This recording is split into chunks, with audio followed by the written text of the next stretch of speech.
السلام عليكم واهلا بيكم في فيديو جديد من فيديوهات ميركير. معاكم محمد شعلان، والنهارده ان شاء الله هنعمل شاور جيل بطريقه سهله وبسيطه، كمان المكونات بتاعته متوفره والناس تقدر تحصل عليها بسهوله. والشاور جيل ده مناسب لجميع انواع البشره، تقدر الناس تستخدمه وتعمله. طبعا في انواع مختلفه ولكن الطريقه دي اسهل طريقه منهم والناس تقدر تستخدمها على طول. قبل ما ادخل في الفيديو حابب اتكلم على كذا نقطه.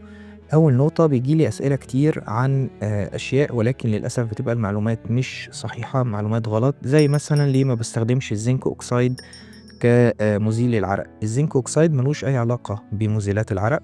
الزنك أوكسايد بيستخدم فقط كواقي للشمس، لأنه هو بيحمي من أشعة الشمس وكمان بيقلل الالتهابات، عشان كده بنلاقيه بيدخل في حفاضات الأطفال زي ما أنا قلت، وكمان كواقي للشمس، لكن ملوش أي دور خالص نهائي كمزيل للعرق. أتمنى إن الناس تاخد المعلومات من ناس موثوقة، مش أي حد بيقول أي حاجة على اليوتيوب وخلاص. الحاجة التانية، اليوتيوب كان بيقول لي خلال الفترة اللي فاتت إن أغلب الناس ما بتشوفش الفيديوهات للآخر، بتشوف من حوالي 2 أو 3 دقايق بس. ده بيقلل طبعا الفيوز وبيقلل إن أنا يوصل الفيديوهات بتاعتي لناس كتير. أنا بقدم في الآخر كورس مجاني، مش بقدم كورس مدفوع، وكل المعلومات اللي أنا بقولها في الكورسات دي ناس كتير جدا بتعملها كورسات تانية وبتاخد عليها فلوس وبتاخد فيها أرقام عالية. يعني ناس بتعمل الكورس ده ب10,000 و15,000 الفرد الواحد، أنا بقدمه ببلاش. فعلى الأقل حضرتك أو حضرتك لازم تكملوا الفيديو لآخره عشان المعلومات بتبقى فيه مهمة. كمان هتلاقوا فيه دايما أنا بسيب المعلومات خلال الفيديو، فبلاقي بعد كده الناس بتسألني على أسئلة هي اوريدي إجابتها موجودة في الفيديو. أنا مش بجري ورا فلوس، ولو عايز أعمل الكلام ده كنت عملت كورسات، ولكن في الآخر أنا بحاول إن أنا أقدم حاجة تنفع الناس. فأتمنى من الناس إن هي تتفرج على الفيديو وتعمل لايكات، لأن برضو خلال الفترة اللي فاتت عدد اللايكات، ناس بتتفرج على الفيديو بلاقي مثلا 300 و 400 واحد اتفرجوا على الفيديو، ولكن في الآخر اللي عاملين لايك هم حوالي 10 أو 20. الدعم ده هيخليني إن أنا أقدر أكمل، ده بيساعد القناة إن هي تقدر تقدم محتوى من ده أكتر وأكتر. بما إن إحنا خلاص اتكلمنا عن ده، يلا بينا نخش بقى في التفاصيل ونشوف هنحضر الشاور جيل بتاعنا إزاي خطوة بخطوة من البداية للنهاية. أول حاجة أنا عندي طبعا التكسابون، وهنا التكسابون أنا مدوبه في مية. التكسابون ده أنا هنا دوبته في مية، ما جبتوش يعني اللي هو الجزء العادي المتعارف عليه.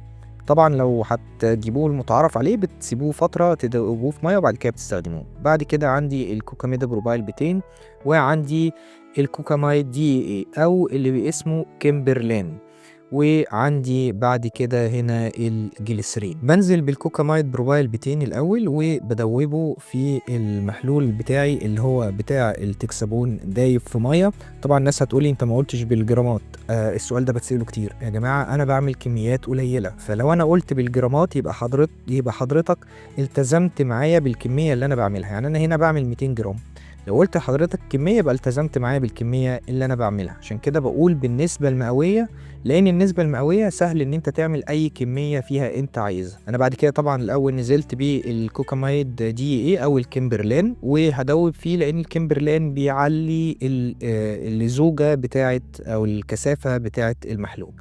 طيب هرجع لنقطه النسبه المئويه والجزء بالجرامات. النسبه المئويه الطريقه السهله جدا، لو انا مثلا واخد حاجه كاتب فيها 2%، تمام، وانا هعمل لتر مثلا، فباخد الاتنين دي بضربها في 1000 وأقسمها على 100، بيطلع لي العدد بالجرامات. يعني هيطلع لي في الآخر 20 جرام. يعني أنا لو هعمل حاجة 2% في 1000 يبقى هستخدمها 20 جرام، وهكذا بضرب دايما النسبة المئوية دي اللي هي الرقم في الكمية اللي أنا حضرها وبقسم على 100 بتطلع لي بالجرامات. دي طريقة سهلة جدا وتقدروا تعملوها، مش لازم كل مرة أقولها بالجرامات. طبعا أنا بعد كده ضفت الجليسرين وقلبت كويس جدا، وهبدأ بعد كده أقيس البي اتش. البي اتش هنا طبعا عندي عالي طالع 8، فلازم إن أنا أقلل البي اتش بتاعي، وهستخدم السيتريك أسيد وأنزل بالبي اتش علشان يوصل ما بين 4.5 ل6. أعتقد احنا كنا اتكلمنا في الفيديو اللي فات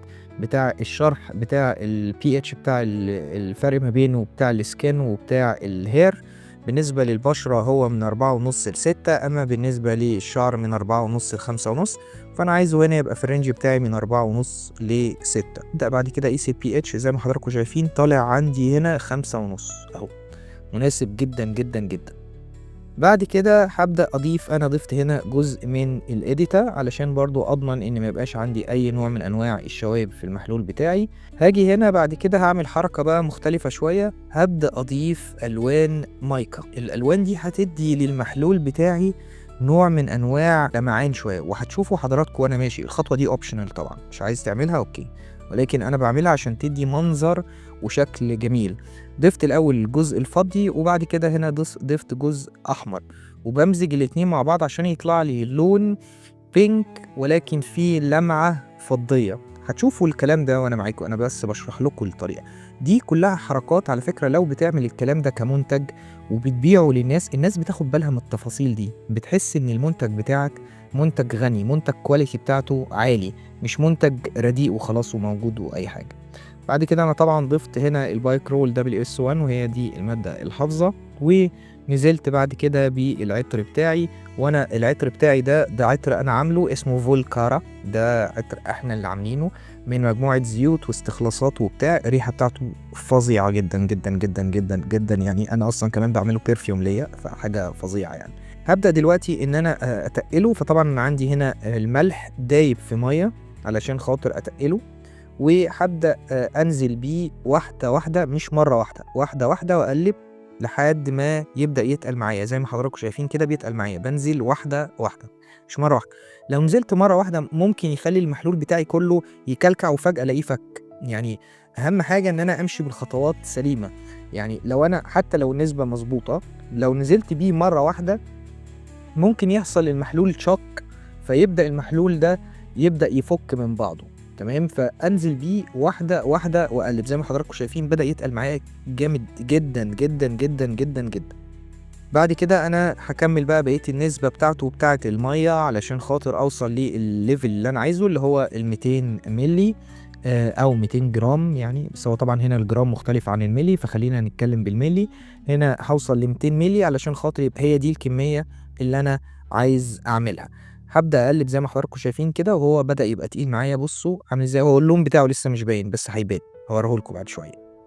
زي ما حضراتكم شايفين كده انا هنا سبته لتاني يوم، ما عبيتوش، انا سبته لتاني يوم. بصوا هنا بقى تاني يوم، بصوا اللون بتاعه عامل ازاي، بصوا اللون اللمعان مع البينك، بصوا اللون عامل ازاي. هو ده اللي انا قلت عليه، عشان كده حطيت الوان المايكا بتدي لون شكله رائع، تحس ان المنتج فعلا منتج ذو قيمه، منتج محترم. انا ده تاني يوم علشان اعبي فيه. هعبيه، هجيب الازازه بتاعتي وابدا اعبي المنتج بتاعي. بصوا حضراتكم اولا القوام بتاعه عالي، بصوا الشفافيه بتاعته عامله ازاي، بصوا اللون الفضي اللي داخل جوه اللون البينك عامل ازاي. الحركات دي كلها بتخلي المنتج بتاعك بتديله قيمة، وده اللي بيخلي يفرق منتج عن التاني في الشكل الظاهري مع التغليف طبعا والباكجينج والكلام ده كله، بخلاف الجودة. والجودة بتاعت المنتج ده عالية جدا، يعني احنا عاملين منتج الكواليتي بتاعه عالي جدا. خلاص عبيت المنتج بتاعي وهبدأ اقفله، وهتشوفوا بعد كده اللون بتاعه رائع جدا جدا جدا. ده بالنسبة لفيديو النهاردة، أتمنى يكون الفيديو عجب حضراتكم. ما تنسوش تعملوا لايك وشير وسبسكرايب في القناة، وتقولوا لنا رأيكم في التعليقات. ولو في منتج حابين تتفرجوا عليه يا ريت تقولوا لنا، ويخليكم دايما متابعينا في كل جديد بنقدمه على قناتنا. وأتمنى منكم الدعم دايما، وتشوفوا الفيديوهات وتقولوا لنا دايما رأيكم عن أي حاجة بنقدمها. أشوفكم في فيديو جديد، شكرا، السلام عليكم.